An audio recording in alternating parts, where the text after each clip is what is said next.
ఆంధ్ర జ్యోతిష్కులకి ఇప్పుడు అతిపెద్దదైనటువంటి పరీక్ష. ఎందుకంటే ఉగాది వచ్చేసింది. ఉగాది రోజున పంచాంగ శ్రవణం చేస్తారు.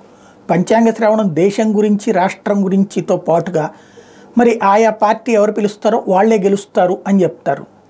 ఇప్పుడు సాధారణంగా నాకున్న అవగాహన మేరకు తెలుగుదేశం పార్టీకి వచ్చేటటువంటి ఎవరైతే పంచాంగకర్త ఏమని చెప్తారంటే రాష్ట్రం ఇప్పటిదాకా ఉన్న సంక్లిష్టతల నుంచి బయటపడబోతోంది, అధికారం మారబోతోంది, ఒక బలమైనటువంటి శక్తి అధికారాన్ని చేపట్టబోతున్నారు, చంద్రబాబు గారికి అంతా మంచి జరగబోతోంది, రాబోయేటువంటి రోజుల్లో బాబుకి తిరుగులేదు, ఆయన కరువు కాటకాలు ఇవన్నిటినీ నివారించి పూర్తి స్థాయిలో రాష్ట్రం రాబోయే ఏడాది సస్యశ్యామలం చేయబోతున్నారని చెప్తారు. అట్లాగే పవన్ కళ్యాణ్ విషయంలో చెప్పబోయేటటువంటి ప్రవచనకర్త ఏమని చెప్తారు, ఈసారి పంచాంగకర్త ఒక కీలకమైన పాత్ర పోషించబోతున్నారు, ప్రభుత్వం సంక్లిష్టతలతో ఉండబోతోంది, అట్లాంటి సందర్భంలో అంటే మార్పు రాబోతోంది, ఆ మార్పులో కీలక పాత్ర మీదే అవ్వబోతోంది, పవన్ కళ్యాణే రాబోయేటువంటి రోజుల్లో రాజకీయాన్ని శాసించబోతున్నారు అన్నటువంటిది ఆయనకి చెప్తారు. జగన్మోహన్ రెడ్డికి అధికారం మళ్ళీ అందుకోబోతున్నారు,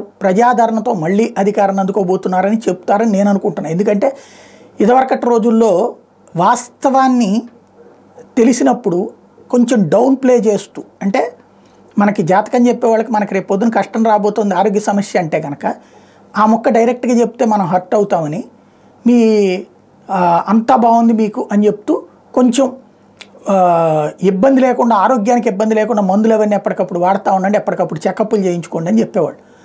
అలాగా చేదుని తీయగా చెప్పి మనల్ని కన్విన్స్ చేసేవాళ్ళు.